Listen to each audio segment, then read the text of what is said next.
ఎడారిలో సెలయేర్లు ఫిబ్రవరి 12. మీ పరలోకపు తండ్రికి తెలియను. మత్తయి సువార్త 6:32. మూగ చెవిటి పిల్లల ఆశ్రమంలో ఒక ఆయన ఆ పిల్లల వినోదం కోసం కొన్ని ప్రశ్నల్ని బోర్డు మీద రాస్తున్నాడు. పిల్లలు హుషారుగా వాటికి జవాబులు రాస్తున్నారు. ఉన్నట్టుండి ఆయన ఈ ప్రశ్న రాశాడు: దేవుడు నాకు వినడానికి, మాట్లాడడానికి శక్తినిచ్చి మీకు ఎందుకు ఇవ్వలేదు? ఈ భయంకరమైన ప్రశ్న చెంపదెబ్బలాగా వాళ్ళ ముఖాలకు తగిలింది. ఎందుకు అనే ప్రశ్న వాళ్ళని ప్రతిమల్లాగా చేసేసింది. అంతలో ఒక చిన్న పాప లేచింది. ఆమె చిన్న పెదాలు వణుకుతున్నాయి. ఆమె కళ్ళల్లో నీళ్లు నిండుతున్నాయి.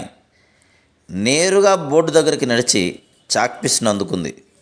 స్థిరమైన చేతితో ఈ జవాబు రాసింది: తండ్రి, ఇది నీ దృష్టికి సరైనది గనుక ఇది ఇలానే ఉండని. ఎంత ధన్యకరమైన జవాబు! ఇది నిత్య సత్యం. తల నెరసిపోయిన విశ్వాసి దగ్గర నుండి దేవునిలో అప్పుడే పుట్టిన చంటి పిల్లల దాకా దీని మీద ఆధారపడవచ్చు.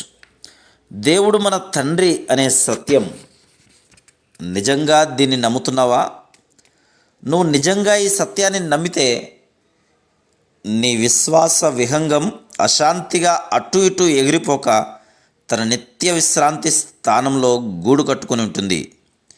దేవుడు నీ తండ్రి. అందరి జీవితాల్లో ఎప్పుడో ఒకప్పుడు ఈ విషయం మనకి అర్థమయ్యే రోజు వస్తుందనుకుంటాను. కారణం లేకుండా రాలేదు నాకు ఈ కష్టాలు. ఉంది దీని వెనుక దేవుని హస్తం.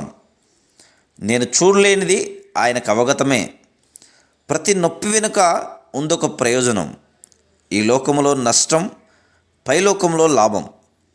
అల్లిక వెనుక వైపంతా దారాలు అల్లిబిల్లిగా, ముందు వైపంతా అందంగా కళాకారుని కలలు పండిన కళ. ప్రభు, నువ్వు చిత్రకారుడివి. నీ ఆకారం ముద్రించు. నీ మహిమార్థం నా మీద. Praise the lord.